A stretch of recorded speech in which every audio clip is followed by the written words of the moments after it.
Good afternoon, Southwest Florida. I'm Bri Walling. This Naples Herald Lunch Break is sponsored by our friends at Fusillo Kia of Cape Coral.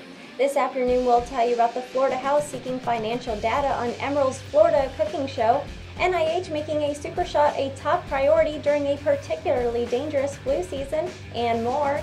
Today is Wednesday, January 17th, and this is the Lunch Break.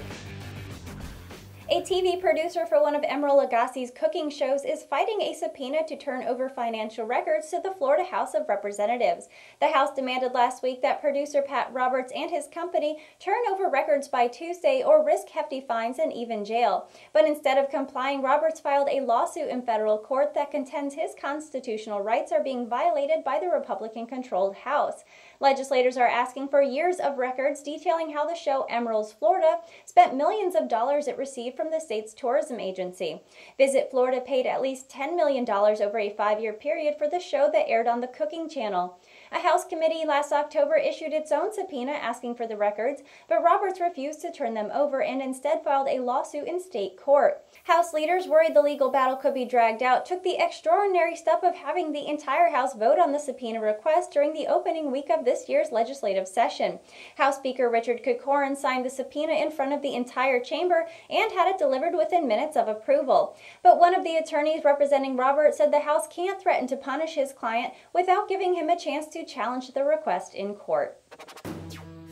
The descriptions of recent flu cases are haunting. Some victims felt fine in the morning and were dead by night. A century after one of the history's most catastrophic disease outbreaks, scientists are rethinking how to guard against another super flu like the 1918 influenza that killed tens of millions as it swept across the globe. There's no way to predict what strain of shape-shifting flu virus could trigger another pandemic, or given modern medical tools, how bad it might be.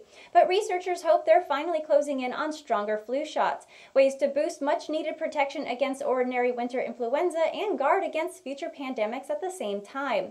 Labs around the country are hunting for a super shot that could eliminate the annual fall vaccination in favor of one every 5 to 10 years, or maybe eventually a childhood immunization that could last for life.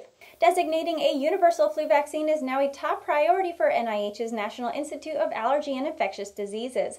Last summer, more than 150 leading researchers began mapping a path to creating a vaccine, and a few attempts are entering first-stage human safety testing.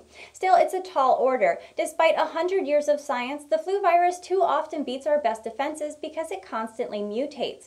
To read more about some of the new approaches, check out the full article on naplesherald.com. The next phase in data collection is right under your feet. Online clicks give retailers valuable insight into consumer behavior, but a Milwaukee-based startup called Scanalytics is helping businesses explore new data collection with floor sensors that track people's movements. The sensors in the floor can also be used in office buildings to reduce energy costs and in nursing homes to determine when someone has fallen. But retailers make up the majority of Scanalytics customers, highlighting one of several efforts brick-and-mortar stores are undertaking to better understand consumer habits and catch up with the e-commerce giant Amazon. Scanalytics co-founder and CEO Joe Scanlon said the floor sensors are designed to read a customer's unique foot compressions to track that person's path to a digital display and see how long the person stands in front of a product before walking away. Based on data collected over time, the floor sensors can tell a retailer the best time to offer a coupon or change the display before the customer loses interest.